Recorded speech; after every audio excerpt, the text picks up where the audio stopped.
అది ఎలా జరుగుద్దో అర్థం కావట్లేదు మాకు. ఇప్పుడు ఇంతమందిని సంతోషంగా పెట్టాం. మీరు ఒక ఒక వ్యక్తి చేసిన చిన్న తప్పు, ఒక వ్యక్తి చేసిన చిన్న తప్పు మా తల్లిదండ్రుల్ని,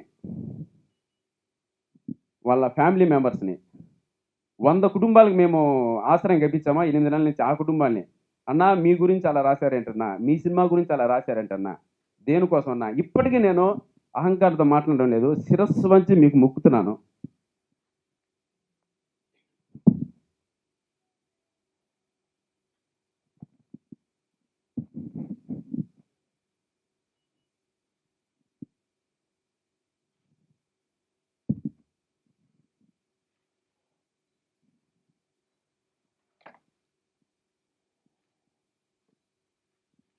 కాదు సార్.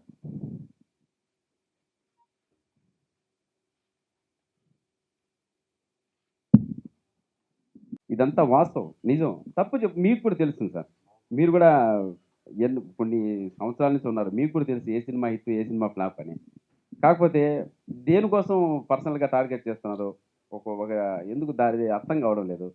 ఏదైనా ఉంటే ఇప్పుడు ఇలా ఉంటుంది, ఇలా ఉంటుంది అంటే ఇప్పుడు ఈ సినిమాకి నేను కొత్తగా తేలేదు. కొత్త స్క్రీన్ ప్లే రాయలేదు. కొత్తగా నరేట్ చేయలేదు. కాకపోతే నేను నమ్ముకునేది ఏంటంటే, ఉన్న సీన్స్‌నే సెంటిమెంట్ సీన్స్ పైన కాన్సంట్రేట్ చేసి, అది బలంగా మనసులకు హత్తుకునే విధంగా చేస్తే చాలు అనుకున్నాను. ఈరోజు థియేటర్‌లో అసలు టాపులు ఎగిరిపోయే రెస్పాన్స్ వస్తుంది. 'దానవీర సూరకర్ణ' డైలాగ్ గాని, ఆ 'పరశురాముడు' డైలాగ్ గాని, సెంటిమెంట్ సీన్స్ గాని, నా డాన్స్ గాని, చాలా వరకు మనకు ది బెస్ట్ చేయొచ్చు. బట్ ఎందుకో అది ఓపెన్‌గా చెప్పేస్తున్నాను. సపోర్ట్ దొరకలేదు కొన్ని చోట్ల నుంచి. అది ఎందుకు అంటే మేము ఇంతమందిని సంతోషంగా పెట్టాం. ఇన్ని వే లక్షల మంది ప్రేక్షకులను సంతోషంగా పెట్టాం.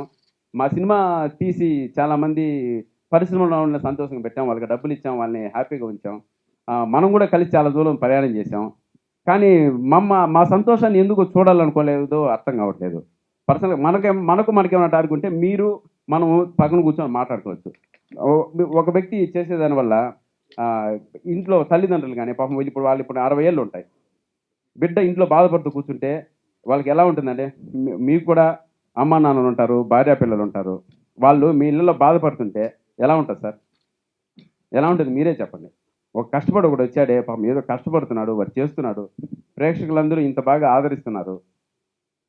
దేనికోసం అదేందో నాకైతే అర్థం కాలేదసలు. సరే, ఇప్పుడు మీ పాయింట్ ఆఫ్ వ్యూలో ఉంది. ఓకే. మీ పాయింట్ ఆఫ్ వ్యూలో రాశారు. అదే ఇప్పుడు జనాల పాయింట్ ఆఫ్ వ్యూలో ఇప్పుడు మళ్ళీ ఎంకరేజ్ చేయొచ్చు కదా! నేను ఏం మాట్లాడుతున్నానో అర్థమవుతుంది సార్. నాకు 100% కాన్సంట్రేషన్‌తోనే ఉన్నాను నేను. దాని గురించే మాట్లాడుతున్నాను. అది మీకు కూడా తెలుసు. సప్తగిరి ఎందుకు ఇలా బాధపడుతున్నానని. బట్ ఈరోజు అహంకారంతో మాట్లాడడం లేదు. సప్తగిరి గెలిచాడు. మా ప్రొడ్యూసర్ రవికిరణ్ గారు గెలిచారు. ప్రేక్షకులు మమ్మల్ని గెలిపించారు. ఇది నిజం. ఇది వాస్తవం. ఇప్పుడు ప్రేక్షకుల పాయింట్ ఆఫ్ వ్యూ నుంచి మమ్మల్ని ఆశీర్వదించండి. ప్రేక్షకుల పాయింట్ ఆఫ్ వ్యూ నుంచి మాకు మీ సపోర్ట్ కావాలి.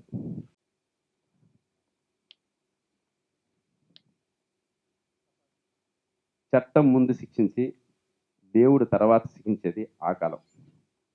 దేవుడు ముందు శిక్షించి, చట్టం తర్వాత శిక్షించేది ఈ కాలం. మీరు గాని, మేము గాని తప్పు చేస్తే ఇక్కడ చాలా శిక్షలు ఇక్కడే అనుభవిస్తాం, ఇక్కడే చూస్తాం సార్. దయచేసి ఫ్యామిలీల జోలికి రాకండి. ఫ్యామిలీలు ఇంట్లో వాళ్ళు పాపం వాళ్ళు ఇప్పుడు మన బాధలు చూసేంత వయసు వాళ్ళకి లేదు. మన సంతోషం చూసే వయసే. కాబట్టి ప్లీజ్ సపోర్ట్ మీ.